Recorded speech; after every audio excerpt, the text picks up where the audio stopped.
Hello students, good morning. Welcome back to Mathematics class of Standard 3. In today's session, we will be discussing about a new topic called addition. Let us move on to the session and get to know what are the objectives that you will be learning in this session. So in this session, you will be learning about what is meant by addition and how to solve the addition problem without carrying. Now, let us watch a video based on addition with regrouping. Addition with regrouping means whenever there is a carry, we used to carry that number to the next place, isn't it? So, based on that only, we are going to learn how to add with regrouping. Hi, Pasha.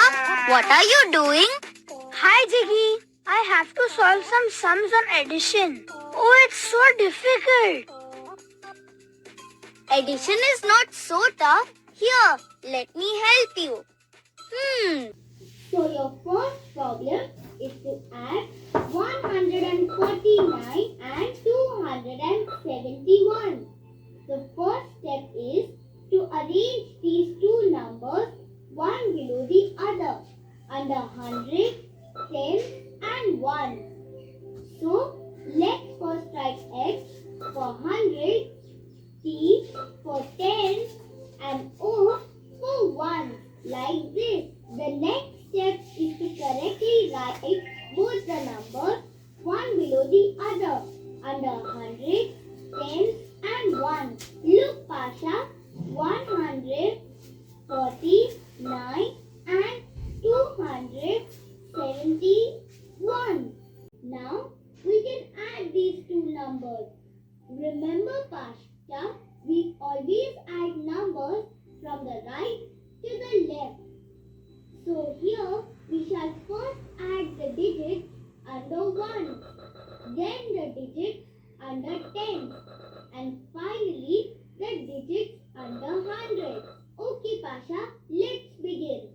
First, we'll add the digits under 1. So 9 plus 1 is, I know, it's 10. That's correct. So we write 10. Hey, but do you see that 10 itself has two digits? Yes, Jiggy. So let's write 10 like this.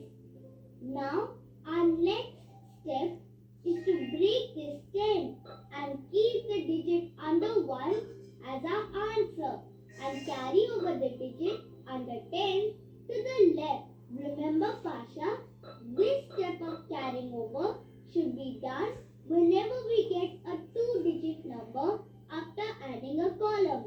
And we still have a column remaining on the left. Now, let's add the digits under 10. 4 plus 7 is 11. Pasha, let's not forget the 1 that we carried over. Okay, 4 plus 7 plus 1 is 12. So we write 12. But again, since 12 has two digits, we can keep the digit 2 as the answer. And the digit 1 should be carried over to the left. Wow, Pasha, you are right. Okay, Pasha, we are almost done. Now we shall just add all the digits under hundreds. Again, let's not forget to add the number we carried over. So 1 plus 2 plus 1 is 4. Wow! The addition is complete and the answer is 420. So, Pasha, do you still think addition is difficult? No, Jiggy. In fact, it's a lot of fun. Thanks for helping me. Take page number 69 in your textbook. Now we are going to solve few example problem based on addition with regrouping, which means with carrying. Here are two kids, Nitish and Nirmala. They went to fruit shop with their mother. Nitish, mother, I like pomegranate. Nirmala, mother, I like watermelon. So their mother bought pomegranate for 49 rupees and the watermelon for 42 rupees. The shopkeeper told immediately the amount to be paid to him. So they are splitting 49 into 4 10 units and 1 9 unit. So which makes 4 into 10 units is of 40 and 9 into 1 unit is of 9. When we add this two, we get 40 plus 9 is 49. So they get 49 in total. In the same way, 42 means they are dividing it in two parts, which is of 4 into 10 units is 40 plus 2 into 1, 2 units. This makes 42 in total. So therefore, they are adding this two together. So 49 plus 42 will give 9 plus 2 is 11. 1 is carry forward to the tens place. 4 plus 4 is 8. 8 plus 1 is 9. So, therefore, they need to pay totally 91 rupees to the shopkeeper. Take page number 70 in your textbook. Now, they have given few examples. We are going to try them out in this same format how we have done in example problem. So, they have given 61 plus 16. So, how come we can split this, students? 6 into 10 units will give 60. So, they have splitted it into 60 units. Then, how many 1 units are there? Only 1 is there. In that same format for 16 also. So, 1 into 10 units is equal to 10 and 6 into 1 unit is equal to 6. So, they have already splitted it in this format. So, 10 units they have splitted separately. Now, we are going to add 6 1 units to that.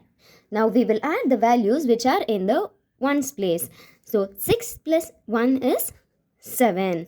6 plus 1 is 7. So, now we are going to keep this 2 as same. 60 plus 10. After that, what we are going to do? To add the values in the tens place. 60 plus 10 is 70. And now this 7 is brought down. 70 plus 7 is 77. So now we got 61 plus 16 is 77. See here, 1 plus 6 is 7. 6 plus 1 is 7. So the answer, we got it here. In the same format, you are going to solve this, students. So this is your homework. Now let's solve the exercise problem. Exercise 3.1. Solve the following problem. Before finding the answer, estimate the sum.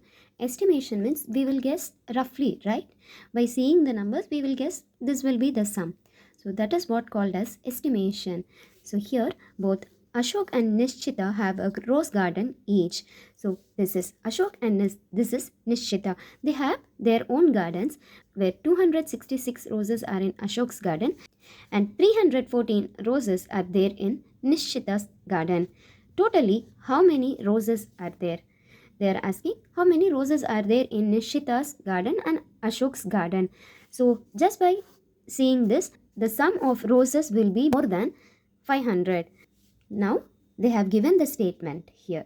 You see, roses in Ashok's garden is 266. They have written the numbers according to their place value. See here, 6 is in units place, 6 is in tens place and 2 is in hundreds place. In the same format only, they have written the number of roses that is in Nishchita's garden, which is of 314. Now, what we are going to do? We are going to add them together so that we can get to know how many roses are there in total in both the gardens. So, 6 plus 4 is 10. So, 0 you have to put here and 1 you have to carry forward to the tens place. 6 plus 1 gives you 8. 2 plus 3 is 5. So, as we estimated, the sum of the roses in the garden will be more than 500. The total number of roses in both the gardens is 580. Now, let's solve the second problem. Observe the moving train. There are 116 passengers in coach number C1. So, number of passengers in compartment C1 is, how many they have given, students? 116. So, write 6 in units place. 1 in tens place and 1 in hundreds place, so that we get 116. So 116 passengers are there in coach number C1 and 130 passengers in coach C3. So in coach C3, how many passengers are there? 130. So you're going to write in this format: 0 in units place, 3 in tens place and 1 in hundreds place. Now what they have asked here is, what is the total number of passengers traveling in two coaches? So they are asking total number of passengers in two coaches. Total means we are going to add them. 6 plus 0 is 6. 1 plus 3 is 4. 1 plus 1 is 2. 246 passengers are there in the coach C1 and C3. In this same format, you are going to solve the third problem. So third problem is your homework, students. How we have solved in first and second problem, in that same format you are going to solve this.